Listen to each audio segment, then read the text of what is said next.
امروز با یک مصاحبه تقریبا جدید در خدمتتون هستیم که در خدمت رضای عزیز هستیم، بنیانگذار استارتاپ اووو در ونکوور، که اطلاعات خیلی خوبی رو در رابطه با خود استارتاپ میتونن در اختیار شما بذارن. سلام رضا جان، مرسی که وقت تو در اختیار ما گذاشتی.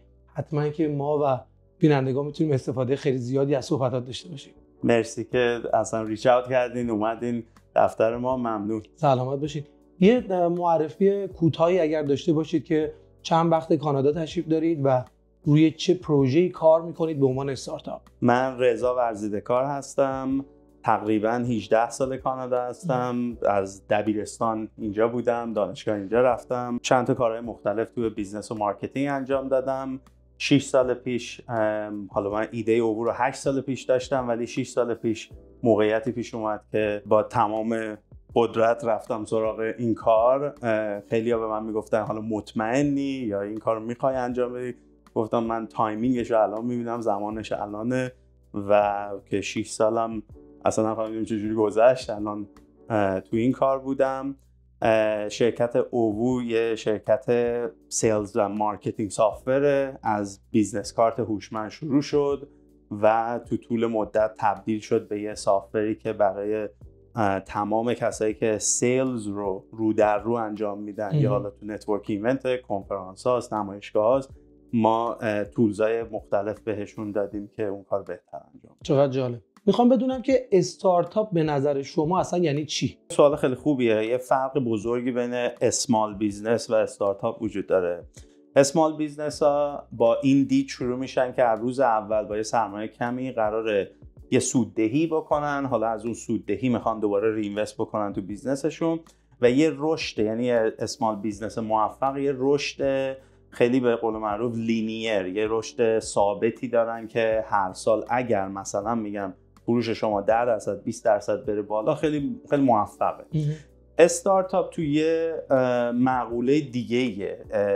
اولا که از وقتی تک اومده و سراسر دنیا شما میتونید سافر رو بفروشین، خب یه سری اون محدودیت‌ها رو از بین برده و استارتاپ‌های موفق مخصوصا تو سیلیکون ولی فوکسشون رو فرموله. سال اول 3 برابر، سال دوم 2 برابر، بعد 2 برابر، بعد 2 برابر، تا اون تصاعدی که اتفاق میفته بهش میگن هاکی استیک، مثل چوب هاکی میمونه. درسته. که این تصاعدی رشد بکنه تا برسه به یه استارتاپی که حالا چند میلیارد دلار ارزش داره و تو استاک مارکت میره یا فروش میره. دلیلش هم اینه که رقابت به شدت زیاده تو این ایده هایی که اینویشن هست، تک هستش.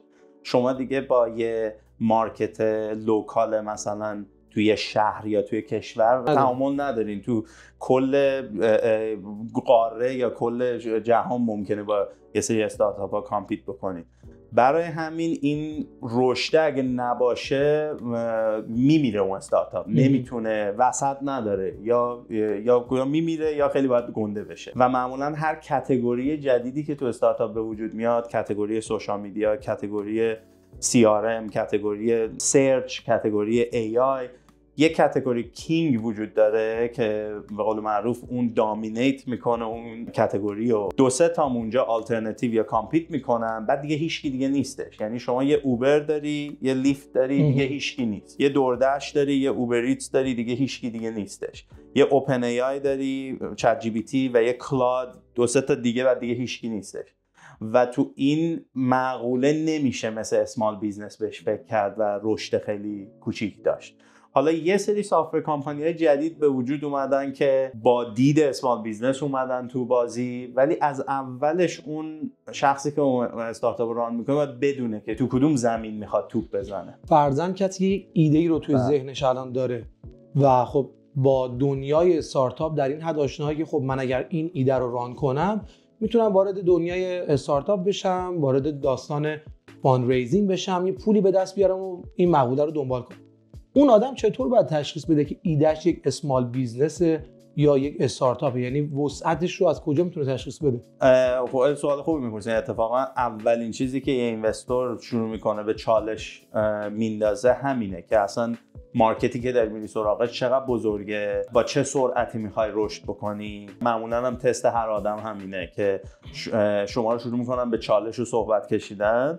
وقتی که میگین که آره مارکت من چند میلیارد دلار سراسر دنیا، خیلی هم بزرگه، خیلی هم گنده است، میگن خب خیلی عالی، چقدر با چه سرعتی میخوای اینو رشد بدی؟ بعد شما میگین 3 ساله من مینو مثلا انجام میدم.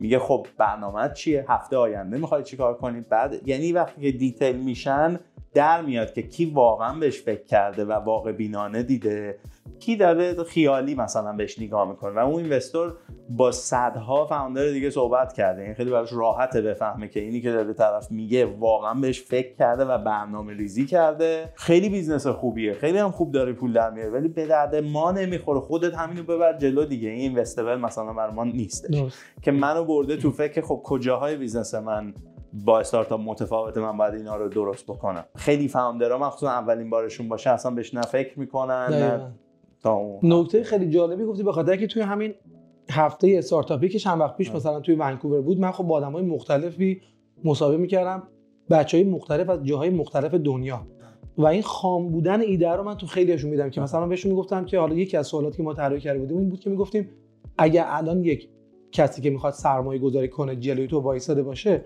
چطور توضیح میدی خیلی ایده ها رو خام و این که میگفتن مثلا همین که الان گفتی آره من مثلا به فلان قدر فروش میخوام برسم و اینا، و این خام بودنه که میگی تو خود تو هم وجود داشته چطور پخته شده، یعنی اون بیزنس پلن دیتیل و با جزئیات از کجا به دست میاد. من خیلی شنیده بودم که میگن سکند تایم فاوندرها رو خیلی راحت تر اینوست میکنن روش، مخصوصا حتی سکند تایم فاوندری که فیل کرده باشه میگن آدز موفقیتش بالاتره و یه دلیلش اینه که این مسیر رو رفته، خیلی دیگه خام بهش نگاه نمیکنه. منم الان بعد 6 سال دیدم خیلی بازتر شده، هم صحبت کردم با اینوستورها فهمیدم که خب اونا اصلا توی بازی دیگه‌ن و یه وقتی من گذاشتم اصلا بفهمم که اینسنتیو اون آدم چیه. واقعیت اینه که یکی از اشتباهایی که هم فاوندرایی که من تا الان دیدم انجام میدن، فکر کنم اینوستور یه آدم پولداریه که پول از جیبش در میاره پول میده. اون یه فروشنده است، اون یه دلاله، اون وسط پول از جیب خودش نمیده. اون یه قلک درست کرده، یه سری آدم دیگر رو اکسایتد کرده که پول تو اون قلک بذارن.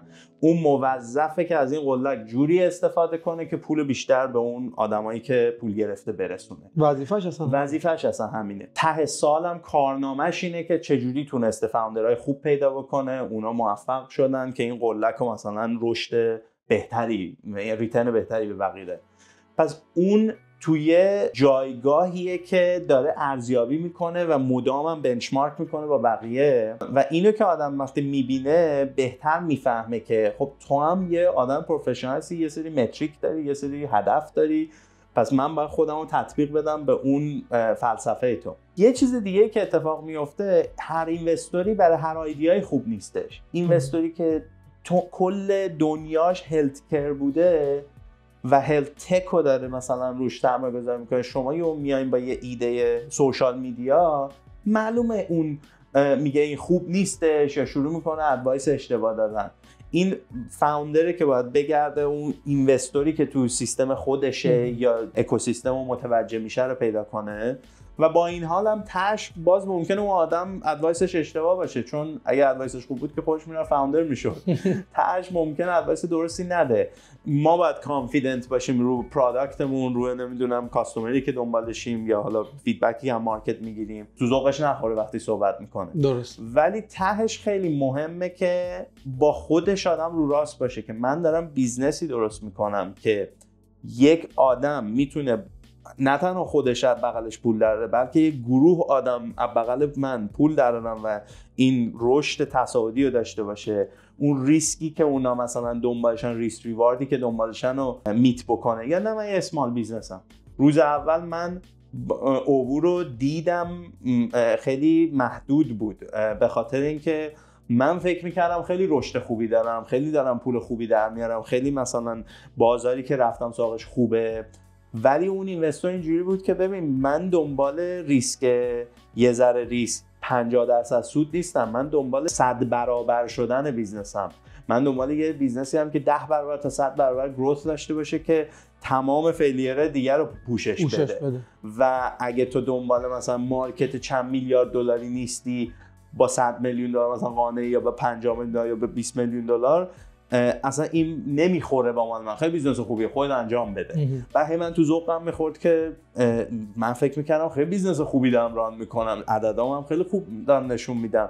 بعد مثلا تو یه بازی دیگه است، اون دنبال لاتری بردنه، من دنبال یه چیزه که مثلا قدم به قدم سفت باشه هر پایه‌ای که میذارم. یه توضیح در رابطه با خود اووو میدی؟ بله. که اصلا این ایده چطور توی ذهنت خلق شد، چطور رشد کرد، چطور به این ذهنیت رسیدی که این حالا من میتونم به عنوان یک استارتاپ رشدش بدم؟ یعنی اون ایده که توی ذهنت اومد از اول به هدف استارتاپ رفتی سراغش، یا اول ایده اومد بعد تبدیل به استارتاپ شد؟ من اصلا خیلی به فکر استارتاپ و اکوسیستم استارتاپ نبودم. من ذهنم از بچگی بیزنس اورینتد بوده. یعنی از پوستر فروختن تو مدرسه بگیریم تا سی دی فروختن، هر چیزی من دستم میومد که بتونم باش یه پولی درارم، من لذت می‌بردم از اون کار. من خودخواهانه یه بیزنس کارت متفاوت می‌خواستم برای خودم. من کار مارکتینگ می‌کردم. این که یه تیکه کاغذ قراره منو پرزنت بکنه منو اذیت می‌کرد. میگفتم من بیشتر از یه تیکه اسم و تایتل و مثلا ایمیلم روی تیکه کاغذ.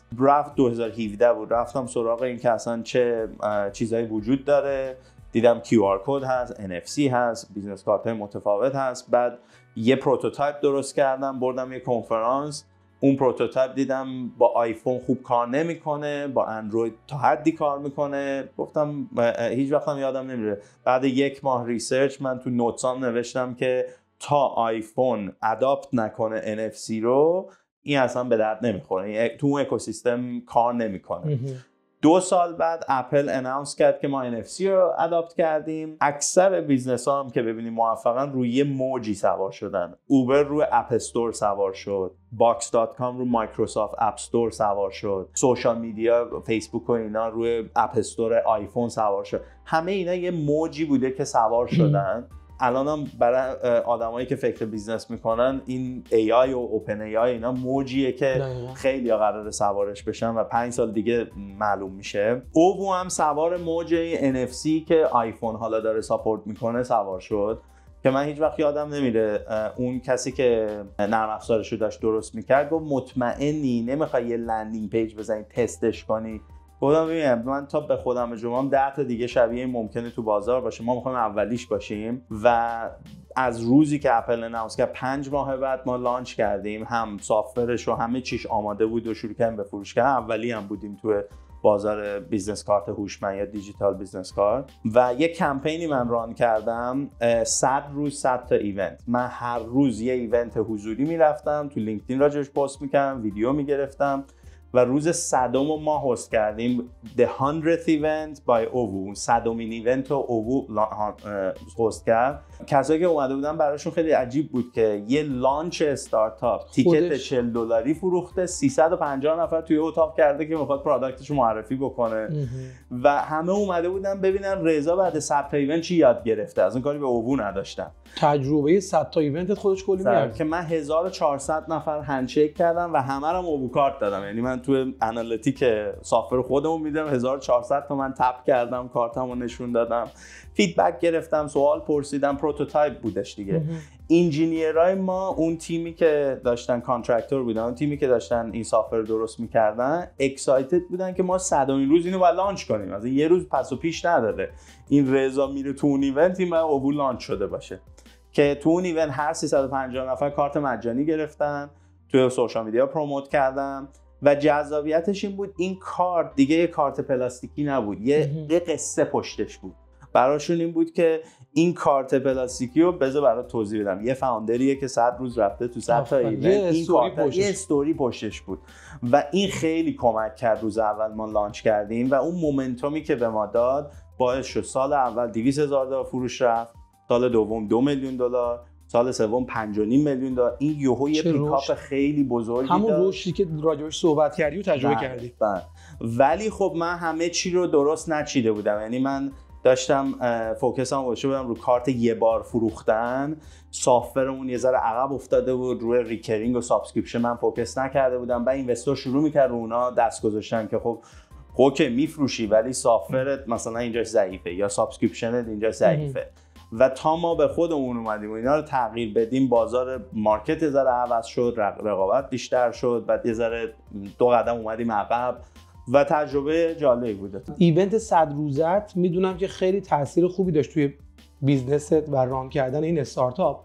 میخوام نظرت رو به بچه‌هایی که دارن یه استارتاپ رو ران میکنن و هنوز یه خورده دودلن توی اینکه اینو چطور پرزنت کنم، آیا واقعا اعتماد به نفس رو دارم، الان کافی هستم برای این کار یا نه.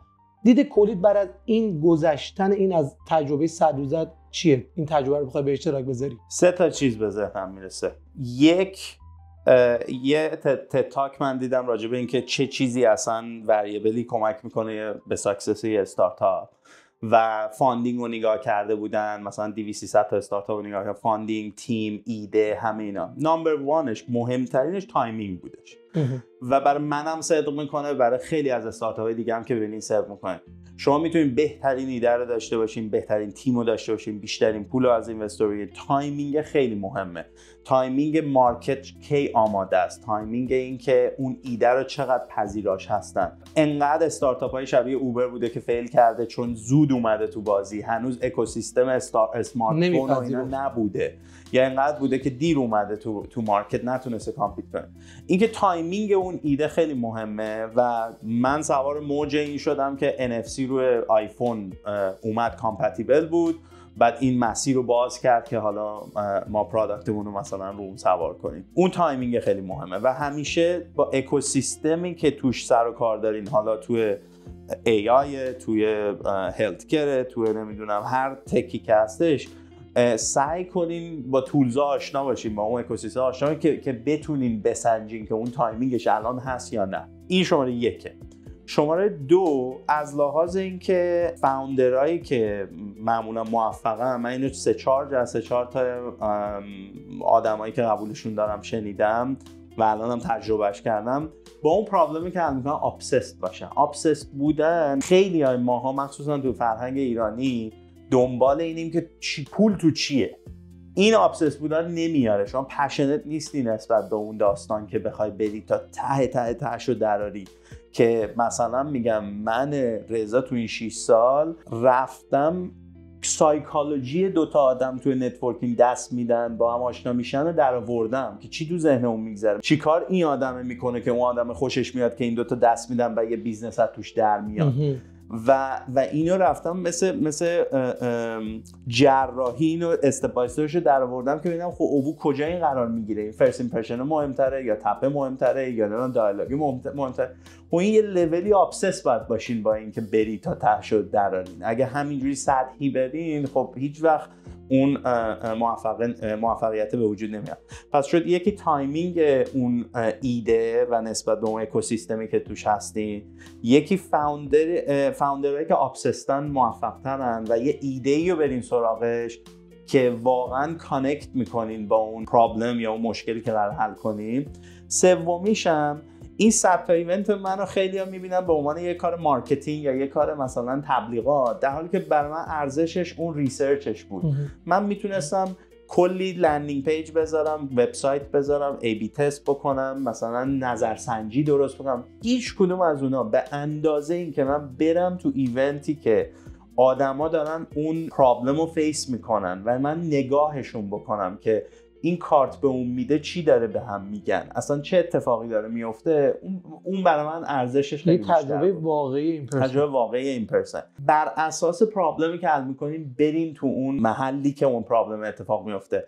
مثلا یه خانومی بودش یه دستگاهی رو میخواست به کلینیکا بفروشه. من گفتم تو هر چی زنگ بزنی به کلینیکا چیزی یاد نمیگیری، باید بری تو کلینیک بشینی، اصلا مثلا تماشا کنی، فقط بشین ببین چه پرابلمایی اونجا داره اتفاق میفته. میگن fly on the wall، مثلا یه مگزی که رو دیوار وایساده فقط داره تماشا میکنه. این خیلی مهمه، خیلی کمک میکنه.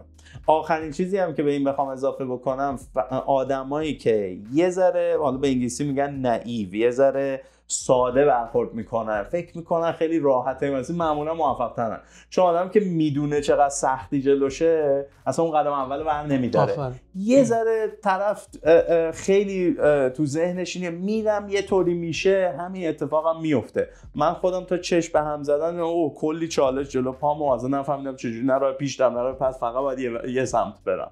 که به نظر این نکته آخر هم از روی جسارت میاد، یعنی اون جسور بودن هر میخواد. اگه بخوایم یه خلاصه‌ای داشته باشیم، زمانبندی درست، اینکه درک درستی از اون مشکل به صورت واقعی داشته باشی و باهاش کانکت بشی، و در درجه سوم که راحت بگیری و جسارت به خرج بدی واردش بشی. اینکه دنبال کمالگرایی نبودی توی اون سیستم و بیشتر تمرکز رو تایمینگ درست بود، کار درستی بود. یعنی الان برگردی به عقب بازم همین مسیر رو میری یا اون مشکلات رو سعی کنی حل کنی بعد وارد بشی؟ این سوال چند نفر من پرسیدن که برگردی عقب چه کاری رو متفاوت انجام میدی. جالب، من هیچ وقت بهش اینجوری فکر نمی‌کنم، چون زندگی دگمه برگشت به عقب رو نداره.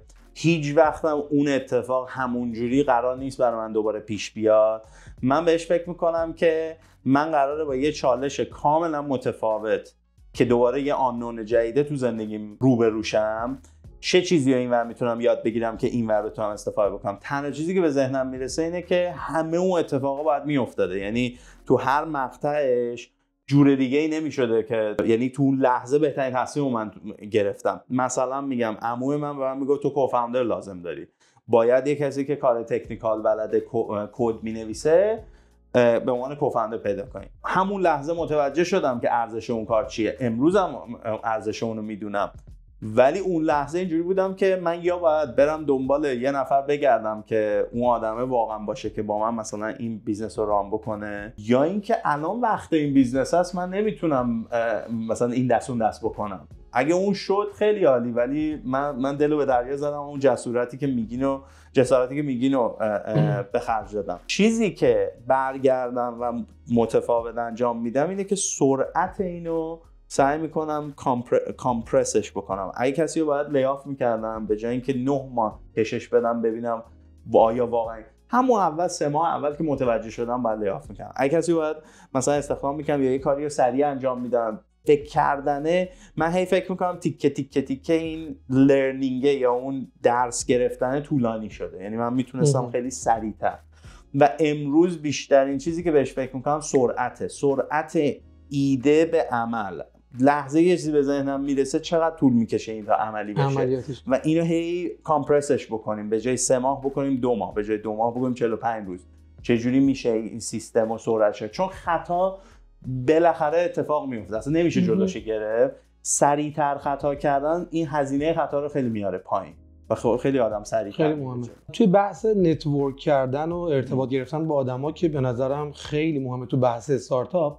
من چیزی که میدیدم توی اون جلساتی که با بچه‌ها مثلا میرفتم باشون صحبت کنم، میدم یه سری از آدما مخصوصا توی ایرانی‌ها یه خورده گارد داشتن توی معرفی خودشون. یعنی احساس می‌کردم که این طرف اومده توی یک ایونتی شرکت کرده که نتورک کنه، ولی چرا انقدر میترسه از این که مثلا خودشو پرزنت کنه؟ مگه ما توی استارتاپ قرار نیست خودمون در نهایت پرزنت کنیم؟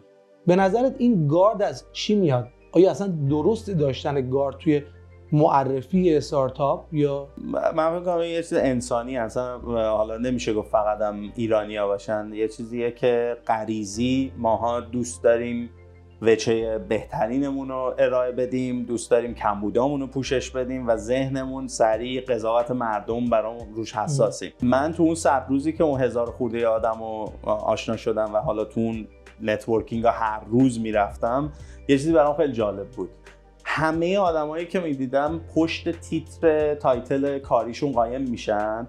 یعنی جاناتن وکیله، میگه من لویرم، پشت اون تیتر وکالتش قایم میشه. اون یکی دوم پشت حالا تیتر ریلتوریش، اون یکی تو استارتاپی. اون طرف مقابل تشنه کانکشن واقعیه، میخواد ببینه این آدمه کیه، میخواد این لایه‌های پیاز رو بزنه کنار اون کور رو ببینه.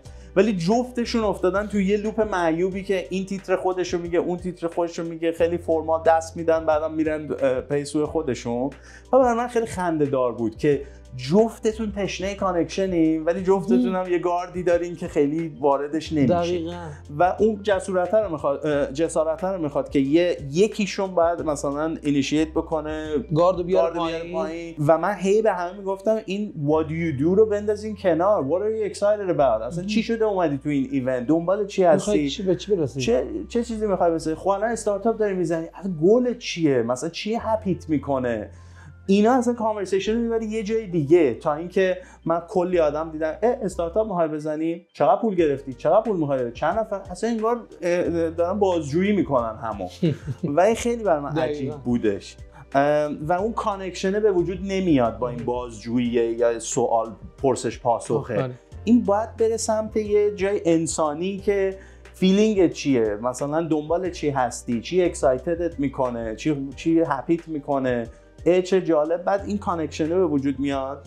و یه نکته دیگه هم این که بعضی موقع ما همش دنبال یه آدم به خصوصی هستیم، یه حالت ترانزکشن. من دنبال مثلا میگم اینوستورم، جویا جا شما اینوستور نیستی، خب مرسی خوشحال شدم، بعد میرم با یکی دیگه صحبت. در که ممکن جویا 100 تا آدم بشناسه که با من مثلا کانکت بکنه و جویان با من رضا حال کنه اون آدما رو کانکت میکنه، نه اینکه بگه او چون تو استارتاپی خب اونو که لینکدین هم میکنه، اونو که دیتابیس هم میکنه، ربات بذاریم بهتر از ما انجام میده. دقیقاً اینو آدما اشتباه اصلا دلیل رفتن نتورکینگ، دلیل با آدما وقت گذاشتن اشتباه متوجه شدم. یعنی دقیقاً صحبتت اینه که ما میریم نتورک میکنیم که اون فیلینگ ایجاد بشه، یعنی اون که من اون ارتباطه رو با شخص رضا بگیرم، از ارتباطی که من باهات میگیرم حالا در و برام باز میشه. یه چیزی هست تو انگلیسی میگن people do business with those they know, like and trust. میشناسنت، باهات حال میکنن، اعتماد بهت دارن. این رکن اصلی اون نتورکینگ است. هیچکی تو دنیا نمیاد بگه که چون تو استارتاپی رو کاغذ نمیدونم این چیزا رو میخوای پس من باهات بیزنس میکنم. میگم خودت کی هستی؟ من باهات حال کردم، اصلا کاری ندارم بیزنست چیه، ولی باهات حال کردم، پس یه میتینگ بذاریم ببینم بیزنست چیه. اون دریه که خیلی حالا درای دیگه باز میشه اگه آدم واقعا فوکس بکنه رو این که من خودم باشم، با طرف کانکت بشم، بعد حالا راجع به بیزنس هم میشه حرف. برای بچه‌هایی که ابتدای کارن، یعنی یه ایده رو دارن، خیلی سردرگمن، میگن آقا مثلا من احساس میکنم این ایده واقعا میتونه بهتر کنه، ولی نمیدونه گام اول رو چطور باید برداره. گام اول برای اینکه اون ایده رو بیاره و گلش رو باز کنه چیه؟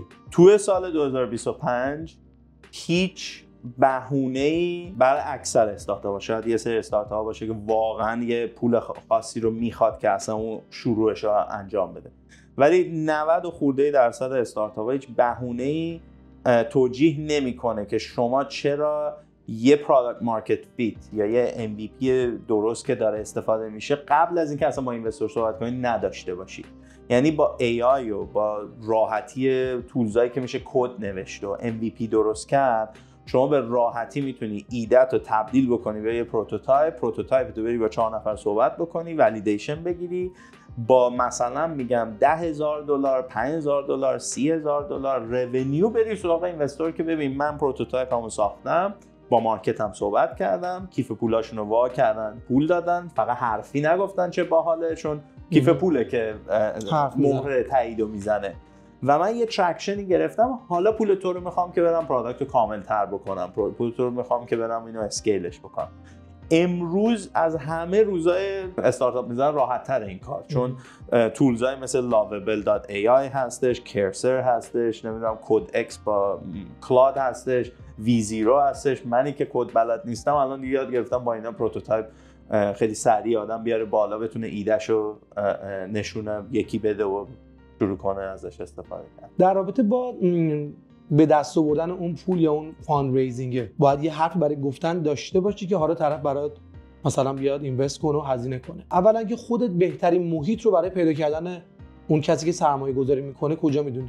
نمیدونم این سوال چقدر من کوالیفایم جواب بدم، چون ما نظر تو بوتسترپت که تا حالا اینوستور نگرفته و منم پیشنهاد میکنم بهترین اینوستور مشتریتونه. اگر میتونین مومنتومی به وجود بیارین، رونیو بگیرین، اون بهترین پولیه که میشه گرفت. و من همیشه هر دفعه بین این بودم که وقت بذارم برم سراغ اینوستور یا وقت بذارم برای مشتری، دیدم اون مشتری بهتر منو رشد داده. ولی اینوستورم دنبال کردم، اینوستورم صحبت کردم، تا لب مرزشم رفتم. میدونم که اکوسیستمای حالا ایونت های خودشون دارن یا نتورک خودشون دارن. متاسفانه یه سری از این ایونت ها یه ذره گول زدنده است. میدونیم میگن انقدر پول بده که بیا که جلو اینوستور بدی، اینوستوراشون هم نه پول دارن نه اونقدر جدی ان، بی خودی اسکم ران کردن، وقت اون فاوندر هم میگیرن و ته شدم سرشو میچرخونه میبینه وقتی که میتونست مفید با مشتری بذاره یا فروش به وجود بیاره همینجور دور خودش چرخیده با 4 نفر که جدی نبودن حرف زده. من پیشنهاد میکنم ریسرچ توی لینکدین، توی کرانچ بیس، توی انجل لیست ریسرچ بکنین که استارتاپ هایی که تو اون اکوسیستمی که شما هستین موفقن، اینوستوراشون کیا بودن تو اون ارلی استیج، اون آدما رو پیدا کنین، برین آرتیکلاشون، بلاگاشو بخونین، ببینین تیسسش یا اون طرز فکرش اون آدم چیه و آیا به شما میخوره.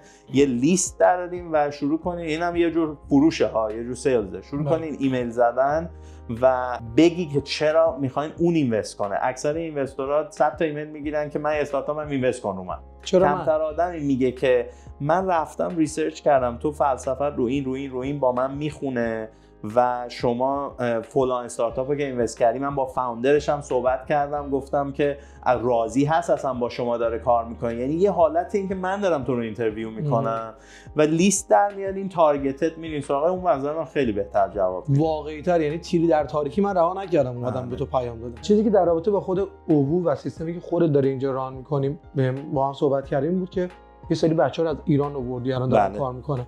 بچه‌ای که توی ایران دارن کار میکنن و یک تارگتی دارن و اون تارگت رو در قالب یک استارتاپ توی کانادا پیدا کردن، چطور میتونن باهاش جوین بشن، اون کانکشن رو بسازن، جذب بشن، بیان اینجا؟ من تجربه‌ام روی تالنت‌های حالا سافت‌ور و انجینیرایی که مهندسایی که خب از ایران اومدن اینور، یه چیزی که برای من خیلی محسوس بود، محیط ایران محیطیه که تولز و اون ابزارا کمه و خب بچه‌ها خیلی قابلن و یه سری تولزها رو اصلا صفر کد نوشتن. یه تولزی که اینجا مثلا ما میریم یه کردیت کارت میدیم میخریم استفاده میکنیم، اونجا رفتن 6 ماه تو اون کمپانی از صفر اونو کپی پیست کردن که بتونن استفاده بکنن.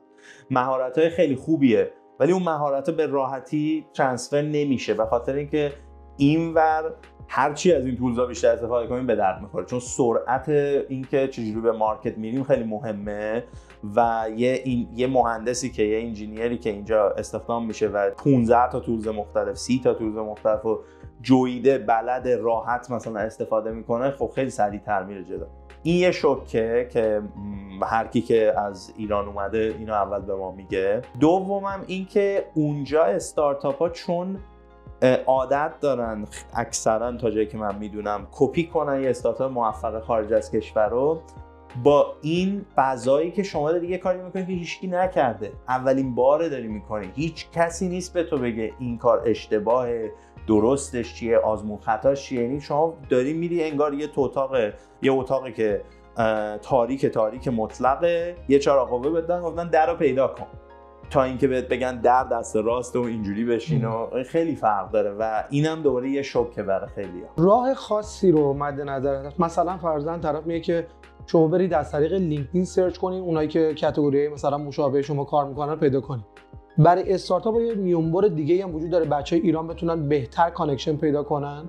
لینکدین خیلی خوبه اگه بتونن با لینکدین آدمای درست رو کانکت بشن. خدا رو شکر تعداد ایرانیایی که اینور دنیا نیمچه موفقن کم نیستش و اون یه پل ارتباطی به وجود میاره.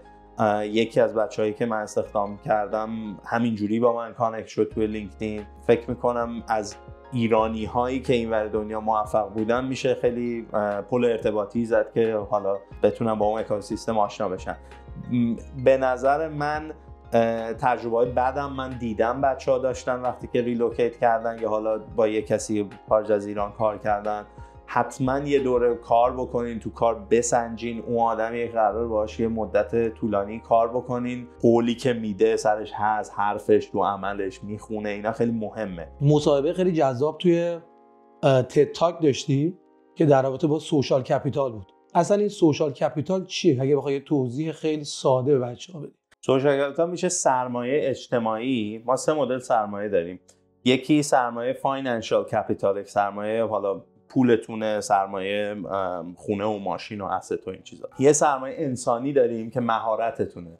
اون حالا دیپلمی یا لیسانسی یا مدرکی که دارین یا مهارتایی که بالاخره تو زندگی کسب کردین بابتش یه پولی میدن، یعنی شما میتونین برین یه کاری بگیرین و یه حقوقی درآمدی داشته باشین. سومی سرمایه اجتماعیه. توی اقتصاد که کتابای مختلف راجبش نوشتن و منم خیلی تصادفی با این آشنا شدم با این کانسپت و خیلی برام جالب بود. توی اقتصاد اینو یه جور میبینن، میگن این سرمایه اجتماعی عین همون پوله است، عین همون ماشینه است، عین همون زمینه است، فقط این نامرئیه. من یه نتورکی دارم، یه کانکشنی دارم که بهش دسترسی دارم، میتونم با یه تلفن به یکی وصل بشم، ازش کمکی بخوام یا یه ادوایسی بگیرم. این همون ارزش داره که اون زمینه و اون ماشینه و اون استا ارزش داره. من تدکسم اون صحبتم راجع به محورش این بود که این هم به همون نسبت شاید حتی بیشتر اهمیت داشته باشه و آدما باید وقت بذارن واسه اینکه این سرمایه رو به وجود بیارن و حتی گسترشش هم بدن. حالا برای بچه‌هایی که توی مسیر مهاجرتن یه اتفاق دیگه هم که میفته، شما میتونین پولتون رو با صراف جابجا کنین یا با بانک وایر کنین بیارین تو کانادا. شما میتونین مدرک تحصیلیتون رو یا تجربه کاریتون رو ترنسلیت کنین، انگلیسی کنین، مهارتاتون رو بیارین تو کانادا ازش استفاده کنین. ولی سرمایه اجتماعیتون میمونه تو اونجا. یعنی شما یه نتورکی درست کردین، عمو و عمه و بابا و نمیدونم فلان و اسم خانوادگیتون و آقای کیکیک که تو بازار میشناسن، اینا یه رپیتیشنه. و جالبیه دیگه‌ش هم اینه که ارث هم میرسه. شما سرمایه اجتماعیتون ارث میگیرین از پدرتون، اون اسم فامیلیتون اون ارثیه که گرفتین. اینا همه میمونه تو اون کشور و شما میایین یه سن حالا 20 25 30 سالتونه اومدین توی یه کشور جدید، این از صفر دوباره میشه و شما دارین رقابت میکنین با اون آدمی که اینجا یه سرمایه اجتماعی از خودش ساخته و حتی از بابا و عمو و کی هم گرفته. من روز اول که عبور شروع کردم با این مواجه شدم. چه اتفاقی افتاد؟ من دیدم بالای 12 سال من توی کانادا خیلی هم آدم میشناسم، ولی تو دنیای بیزنس، تو دنیای استارتاپ من هیچکی رو نمیشناسم. من تو ایران اگه بودم عمویی بود، پدری بود، یک مثلا گیر میکردم بابا یه حسابدار میشناسی منو کمک بکنه، عمو یه وکیل میشناسی به من مثلا فلان ادوایسو بده، کسی تو استارتاپ میشناسی. یه جایی میرفتم اسم خانوادگی میگم، شاید یکیمون رو میشناختن و به من خیلی مثلا بهتر با هم ارتباط برقرار میکرد. ولی اینجا رضا فقط یه آدم جدید بود، یعنی یه آدمی که هیچی از صفر داره شروع میکنه. حالا نتورک اون تو بیزنس و استارتاپ ساختنش یه پشتکار میخواد که آدم بره و باید حضور داشته باشه. این سخت به دست میاد و خیلی مهمه، مخصوصا برای کسایی که مهاجرن. اکثرامون فکر میکنیم انگلیسیمون خوب نیست، لهجه داریم، پس من نمیتونم مثل اونی که نیتیو انگلیسی حرف بزنم. اصلا انگلیسی حرف زدن مهم نیست، اون نتورک رو ساختنه که باید یه جا شروع بشه. من خیلی آدما رو میشناسم موفق هنوز لهجه داره و هنوز انگلیسیش خوب نیست، ولی یه نتورکی درست کرده، رپیتیشنی به وجود آورده، یه اعتماد سازی کرده. اون مهمتر از اون انگلیسی یاد گرفتن. این بحثی که کردی به خاطر اینکه تو 18 سال کانادایی اون استانداردی که توی ذهنت از انگلیسی هست شاید متفاوت باشه با اون دیدی که بچه‌ها دارن. مثلا تو داری راجع به حساسیت روی لهجه شاید صحبت می‌کنی و اون حساسیتی که بچه‌ها داره که من شاید پرفکت نیستم برای اون کار، ولی میخوام بدونم که همون ارتباط ساختنی که میگی که خب مهمتر از پرفکت بودن توی زبانه، همون ارتباط ساختنه چقدر به زبان انگلیسی نیاز داره؟ آیا منی که صرفاً از ایران دارم یا مهارت خیلی خوبی هم دارم ولی زبان انگلیسی خیلی دست و پا شکسته، آیا شانسی دارم برای رشد؟ انگلیسی باید یه ذره رو آدم بلد باشه که بتونه بالاخره یه ذره اون حرف و اون جملهشو بگه، وگرنه خیلی سخت میشه کار. ولی من حتی دبیرستانم اینجا رفتم با پررویی شکست و شکست حرفمو میزدم، یعنی طرف اصلا نمیفهمه من چی میگم، من هی تکرار میکردم. یعنی این که ارتباط بگیرم با طرف برام انقدر مهم بود که شکست بگذار یه جوری حرفمو میزدم. اگه این کارو نمیکردم حالا اصلا انگلیسیم راه نمیافتاد، اون سرکل یا اون دوستی اصلا شکل نمیگرفت. این یه چیز شخصیه. من غریزی آدم اکستروورتی هستم، یه ذرم روح رو دارم، این کارا رو همیشه از بچگی کردم. و خودم رو یه جوری پیدا کردم تو جامعه. انگلیسی هم خوب نبود اولش که اومدم کانادا، چیزی نیستش که بگم مثلا حتما باید باشین صد راهه و یه ذره اینجاست، یعنی خودمون بیشتر مانع میذاریم جلو خودمون. هی مثلا میگم طرف مقابل اصلا فکر نمی‌کنه انگلیسی شما بده، ما خوندن نه انگلیسی من بده، اون جمله رو اشتباه گفتم، خودمون رو قضاوت می‌کنیم، بعد هی آدم فرو میره تو لاک خودش. یه اشاره کردی به اینکه گفتی من آدم اکستروورتی ام. من میخوام این دید به وجود نیاد یا بیاد که اگر یک شخصی خودش رو درونگرا میدونه، آیا شانس موفقیتش نسبت به کسی که برونگرا یا کمتره به نظرت تو این سیستم یا نه؟ نه، نقطه قوت‌ها متفاوته و شما باید نقطه قوت آگاه باشی، روش بری مانور بدی. من برونگرا نقطه قوتم اینه که وارد یه اتاق میشم، راحت یه چش تو چش میشم، صحبت میکنم و اون ارتباط رو میگیرم و رو اون مانور میدم و رو اون دارم حرکت میکنم. آدمایی که درونگران خیلی لیسنینگشون قویه، من توی ضعیفم. من شاید خیلی صحبت بکنم بعد طرف که حرف میزنه خوب گوش نکنم یا اون درک رو کمتر داشته باشم اون لحظه. آدمای درونگرا خیلی لیسنینگ قوی دارن، خیلی خوب گوش میکنن و آدما رو هم بهتر کانکت میکنن با هم. روم و مانور بدن. آدمایی باید باشن که یه آدمی که یه ذره برونگرا رو باهاش که ارتباط برقرار میکنن پل ارتباطی بشن بین دو سه نفر، یه آینه‌ای بشن که به اون آدم مثلا ریفلکت میکنن، اون آدم دوباره براش جذاب تره که گوش کنه. ما که برونگراییم خیلی دوست داریم آدمای درونگرا گوش میکنن بهمون.